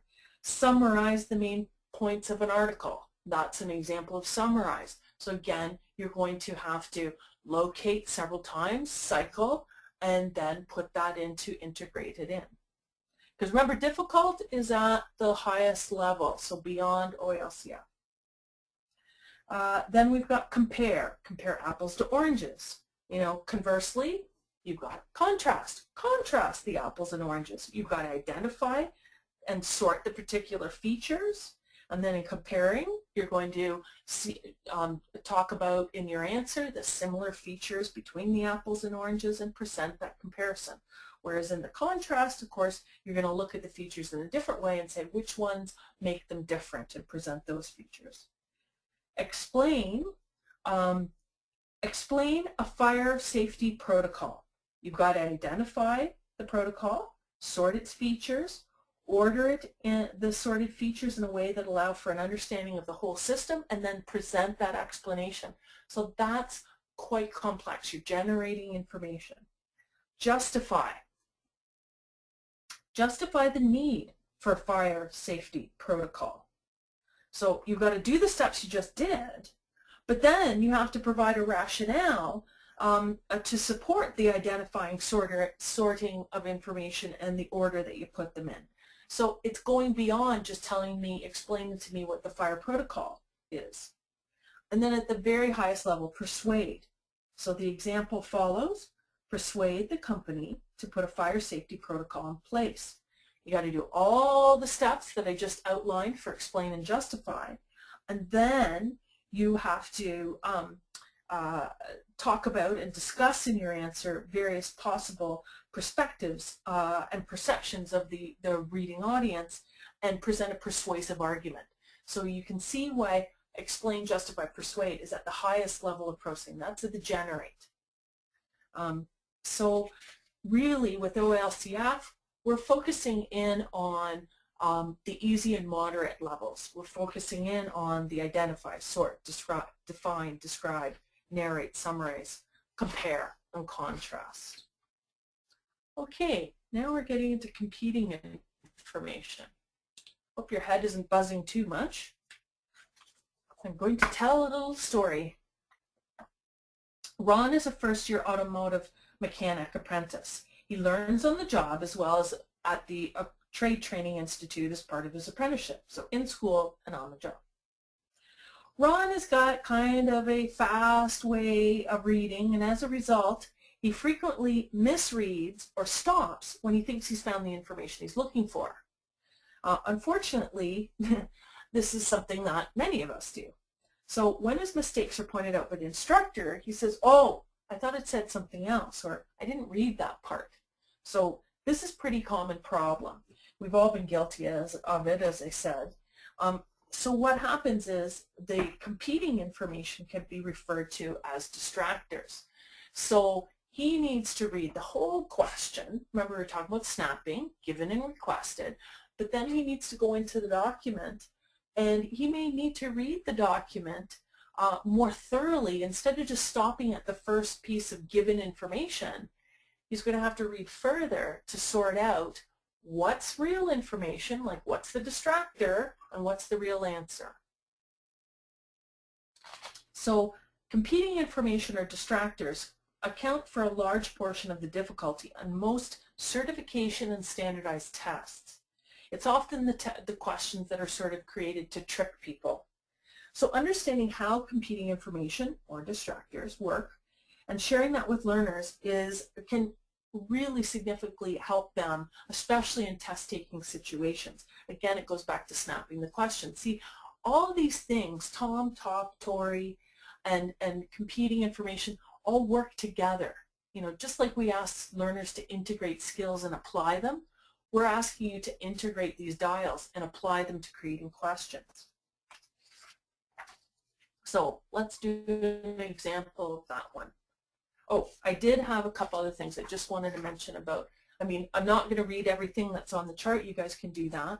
But it's certainly worth pointing out about the sort of answer zone. So that would be, the answer zone is described as where you find the given information. So all the words, sentences around that where the answer will be found is the answer zone. And obviously, as you move up in the you know, a difficulty, you can see difficulty, the difficult level at the very top. You've got one exact or similar piece of competing information inside the answer zone, so close to the answer, or two or more exact or similar pieces inside the answer zone.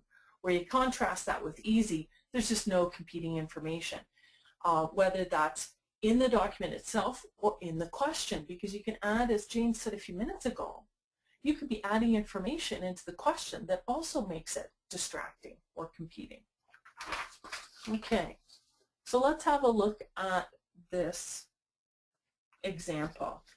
So the question was, what happens when the impatiens plant is exposed to temperatures of 14 Celsius or lower?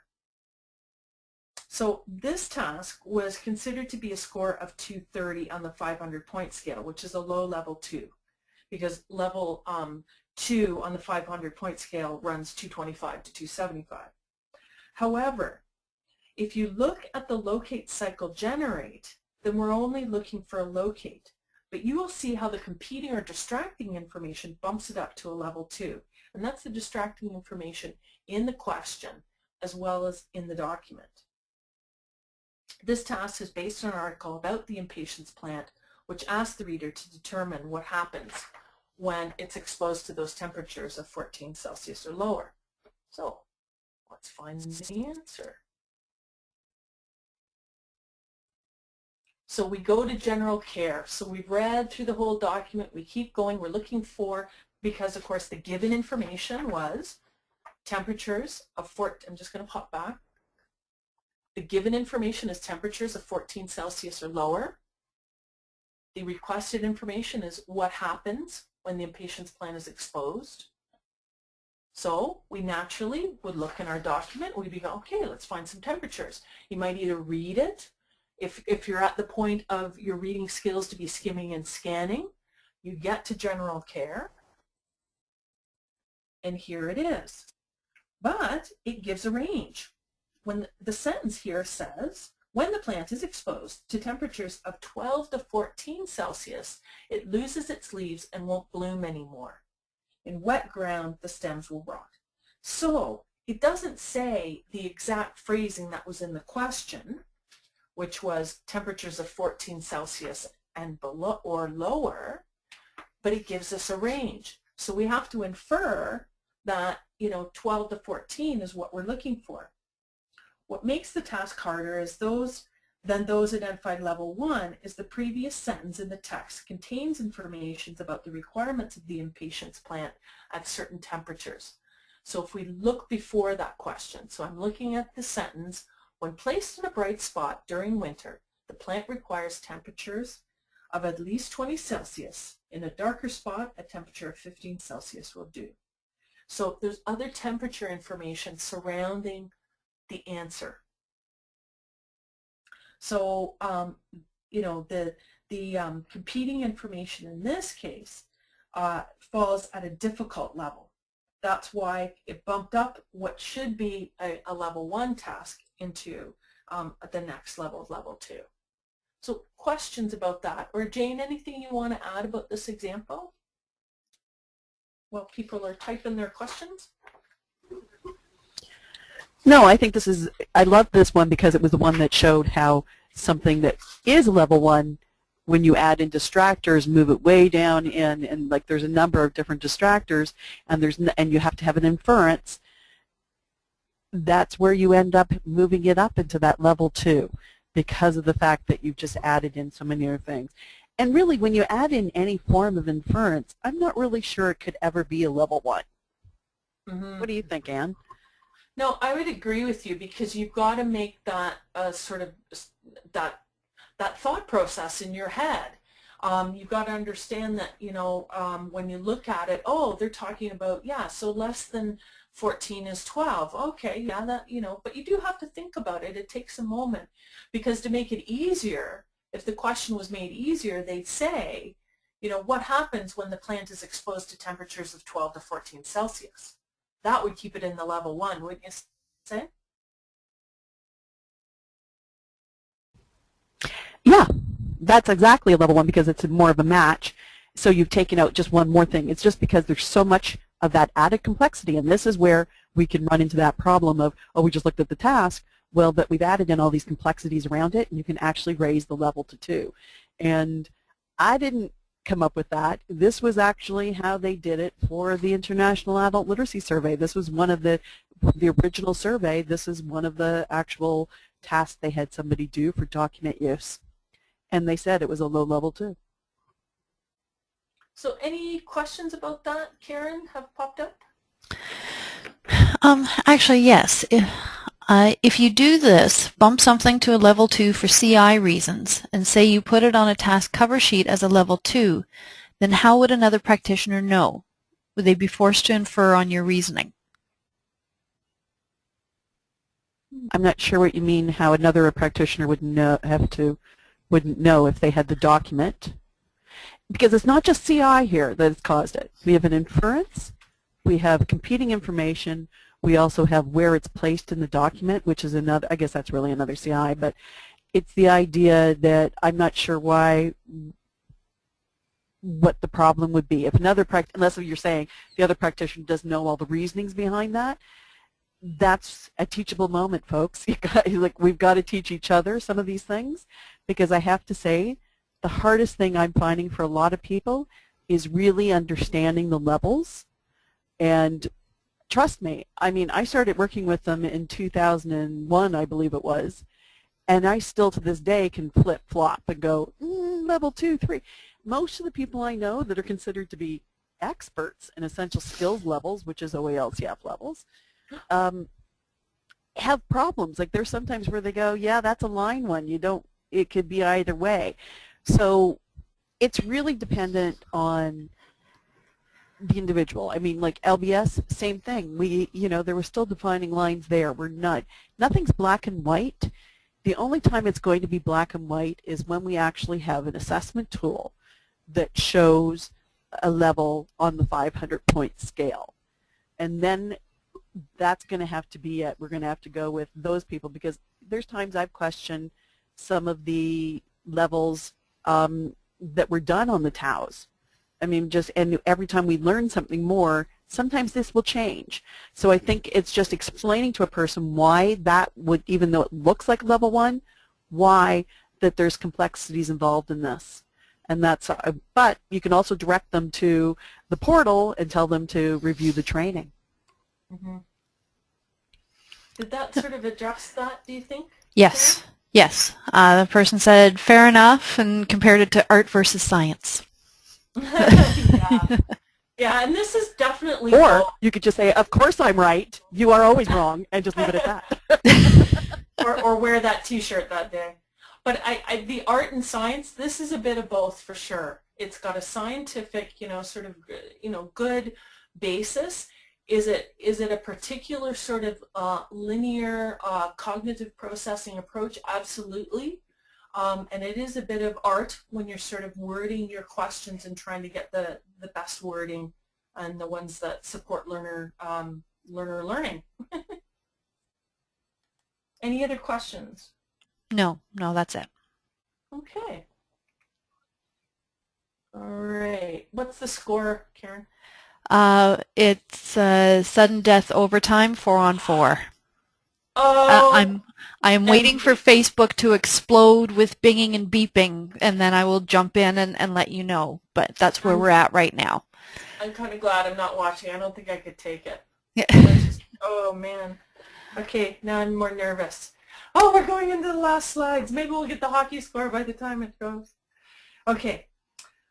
This is really a reminder of all the steps. This is a culmination of sort of what we've been talking about through the webinars. This is sort of Jane and I on our very first webinar set. Sort of, we were talking. We're going, what do you do when you sit down and do it? We basically do similar kind of processes. So we get a hold of a document. Maybe we thought of a pathway, then found the document. Maybe we had the document, then found the pathway. It doesn't matter which comes first, the chicken or the egg. You get that, you think about the document, and you just start drafting. And then you start, as we've said before in the second webinar, then you review each task for OALCF competencies and the complexities. You start fooling with your dials, in other words, the 4 dials, Tom, Tori, top, and competing information or distractors. So you do some revising. You check it for scaffolding. Am I moving? Do I have my tasks set? Remember, that's 3 to 7 questions. Do I have them in some sort of logical order, going from easy to more difficult? Am I happy with the wording? Have I revisited my question words? Do I have the optimum question words? So then get somebody to try it out. It is the best way. And then revise again.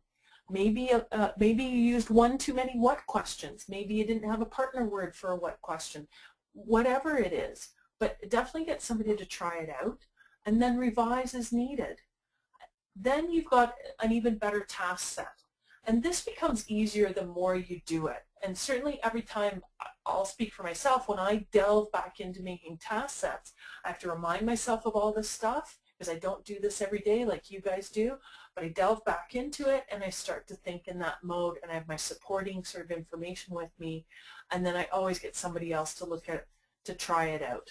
So it's certainly very achievable and something you can do. You can take questions you've already made in the past and revise them based on this framework you now have. Another tool in your toolkit as a practitioner. So that's sort of the process that we follow. So if you haven't heard it enough, Tom, Tori, Top, CI, or distractors. That's the 4 constructs of making a task or question. And it's all up to you to sort of control those. And you can use, you know, you go from authentic documents, authentic situations to authentic task sets. Remind yourself, whenever you're making a task set, is this something that a worker would do on the job? Is this something that a student would be doing in their post-secondary or apprenticeship in school training? Is this something that somebody might be doing in the independence pathway in real life as a coach, a parent, whatever, caregiver? You know, that's what you have to do. So you may have to gather more information to sort of authenticate what you're doing.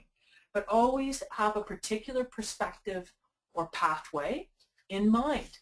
Don't sort of mix them. People were asking questions earlier and I was thinking, yeah, like in the construction estimator document, either pick it as something that's all about the employment pathway or all about the independence pathway and create your questions around that. It's less confusing for you as somebody who's creating them and less confusing for somebody who might be using your task set.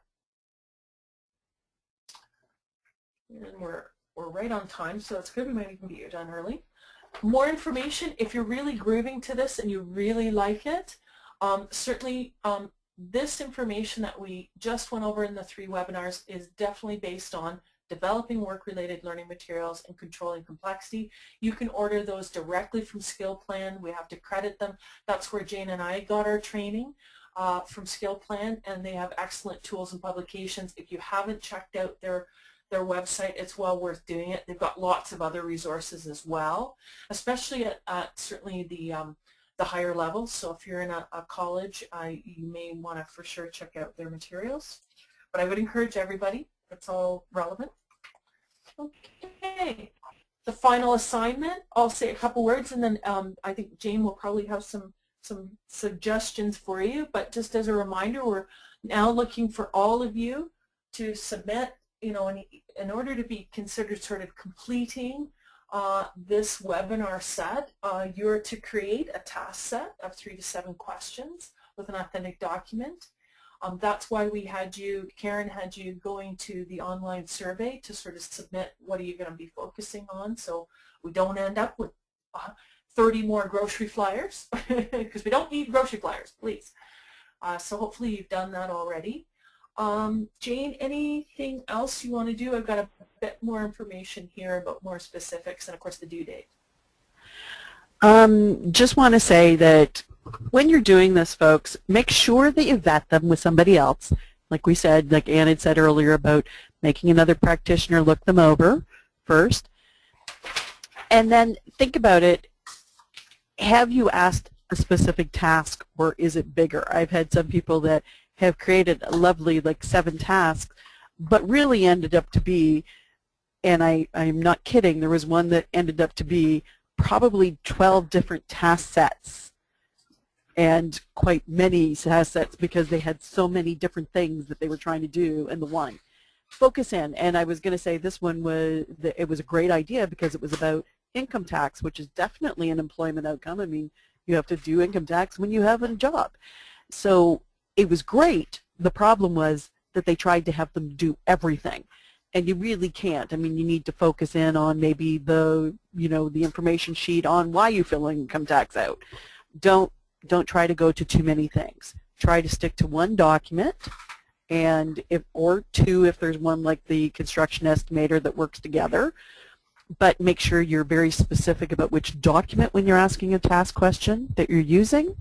And yeah, it's very important to just keep thinking, once again, is this something that's viable? You can think about the milestones, and basically what you're doing is getting people prepped for milestones. getting them comfortable with this kind of process. And the difference is that these are kind of pre-milestone type materials. And for those of you that were trying to do demonstrations before, this is like taking demonstrations and really making them pertinent to the goal path.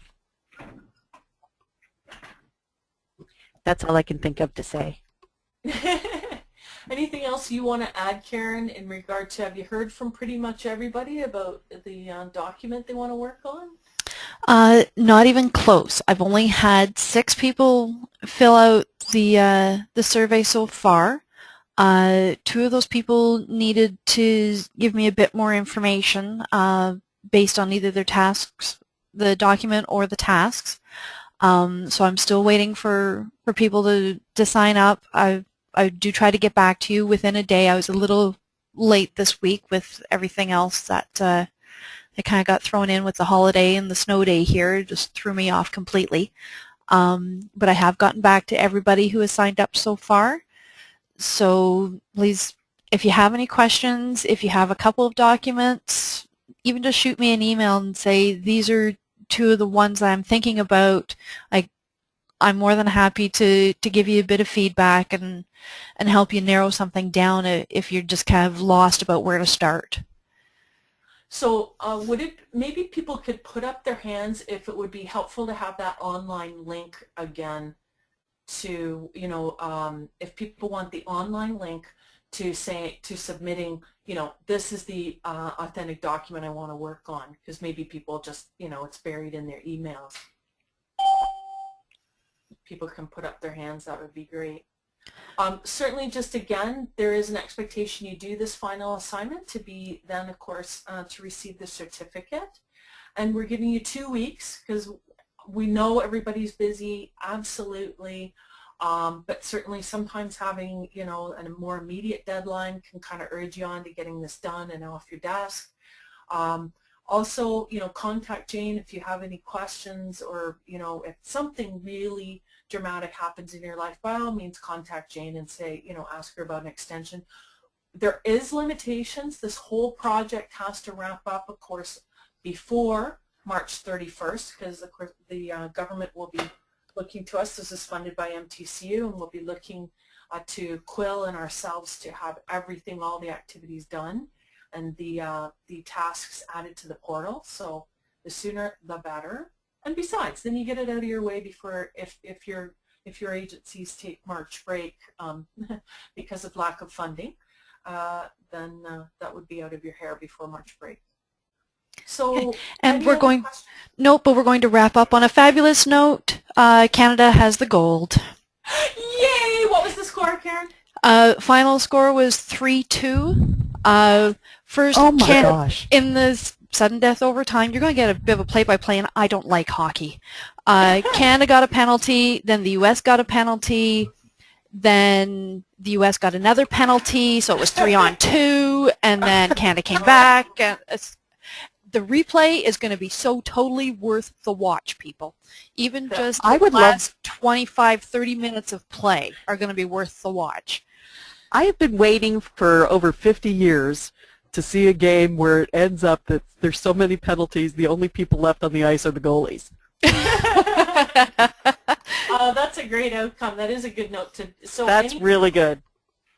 Are there any other questions that people have, Karen, that have popped them up there? No, we do have one comment that I'd like to share with the 2 of you. Thank you for a well-organized, comprehensive, and detailed webinar. Creating task sets is much more complex than I ever would have imagined. Oh, and the one other thing that just popped into my head, I will be sending out a link to an evaluation, because that's part of our government process when we do projects as well. So I will be sending that link out within the next couple of days as well. So. Well, thanks for the comment. We really appreciate it. It was an interesting experiment for us to take something that we've done face-to-face delivery of this type of training and put on webinar.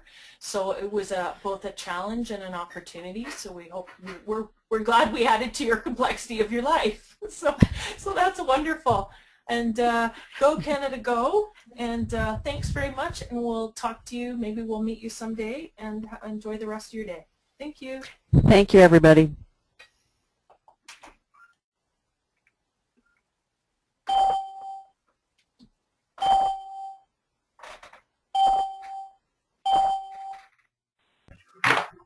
Welcome to GoToWebinar. Webinars made easy. Can I sign off?